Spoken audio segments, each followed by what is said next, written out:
नमस्कार दोस्तों। 22 वर्षीय नव्या सुंदर हिरनी जैसी चाल, चंचल, फैशन डिजाइनिंग के आखिरी वर्ष में थी। दिन भर घर पर मस्ती करती रहती। कॉलेज में भी सबकी चहेती थी। कॉलेज में उसके दोस्त भी थे, सहेलियां भी थी और एक दोस्त अरिंदम से वह बहुत नज़दीक थी, या यूं कहें कि दोनों मिलकर भविष्य के सपने बुनने लगे थे। नव्या की मम्मी संध्या अपने पति सुदीप एवं छोटे बेटे आर्यन के साथ खुशहाल जिंदगी यापन कर रही हैं। इन दिनों नव्या के नए नए रंगों को देखकर संध्या के मन में आ रहा है कि नव्या कौन सी दुनिया में खोई हुई है।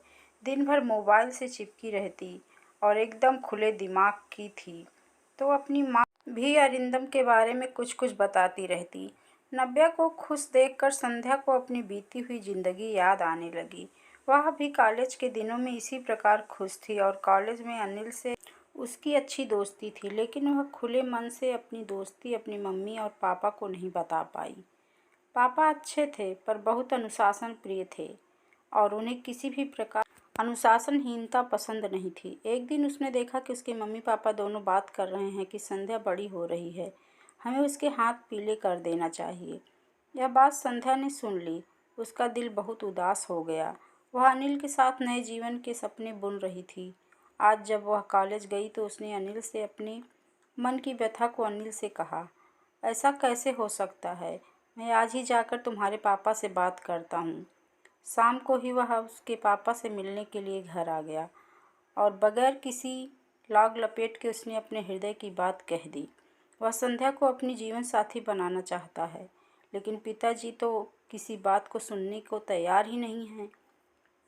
प्रेम विवाह को केवल उनके मन में बहुत ही पूर्वाग्रह थे और उन्हें लगता था कि माता पिता की पसंद से किया गया विवाह ही सही है। जात की भिन्नता भी थी, अतः पिताजी की तरफ से हाँ मिलना बहुत कठिन था। माँ पिताजी के सामने कुछ बोल ही नहीं पाती थी। बेबस संध्या सब कुछ देखती रही और अनिल उदासी के साथ घर से निकल गया। शाम का समय था, ट्रैफिक बहुत था। अनिल के मन में उधेड़-बुन चल रही थी और सामने से आते हुए ट्रक ने इतनी जोर से टक्कर मारी कि अनिल का जीवन ही वहीं ख़त्म हो गया। बेबस संध्या उसके माता पिता से मिलने तक भी नहीं जा सकी और अपने मन की व्यथा किसी को कह भी नहीं सकी। उसके बाद उसके माता पिता ने उसका विवाह सुशिक्षित सुदीप के साथ कर दिया। सुदीप के साथ उसका जीवन अच्छे से बीत रहा था, फिर भी मन का एक कोना कभी न कभी अनिल की याद दिला देता था। सोचती थी, कैसा है हमारा समाज, प्रेम विवाह को क्यों इतनी बुरी नज़र से देखा जाता है। विवाह तो दो आत्माओं का मिलन होता है। विवाह की शर्त यही है कि पति पत्नी सुखपूर्वक जीवन का निर्वाह करें। प्रेम विवाह में एक दूसरे को थोड़ा समझते हैं तो जीवन थोड़ा आसान हो जाता है। माता पिता की पसंद का विवाह भी कभी सफल हो जाता है, कभी असफल हो जाता है। इसी प्रकार की उधेड़-बुन उसके दिल में चलती रहती, लेकिन उसके दिल से आवाज़ निकलती थी कि जिस पीड़ा को मैंने भोगा है वह मेरी बिटिया को नहीं होने दूंगी। उसकी किस्मत तो अच्छी थी जो उसे सुदीप जैसे सुलझे हुए जीवन साथी मिले।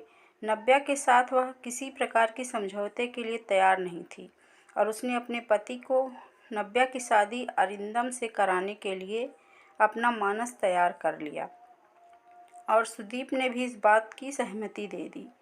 सादे से समारोह में बिटिया नव्या का विवाह करके संध्या के हृदय से भार उतर गया और उसे लगा कि अपनी बिटिया नव्या के उसने सही जगह हाथ पीले कर दिए हैं। हाँ तो दोस्तों, आपको यह कहानी कैसी लगी? अगर पसंद आई हो तो प्लीज़ लाइक एंड शेयर करें और हमारे चैनल को सब्सक्राइब करके सपोर्ट करें और बेल आइकन को ज़रूर दबा दें। Thank you.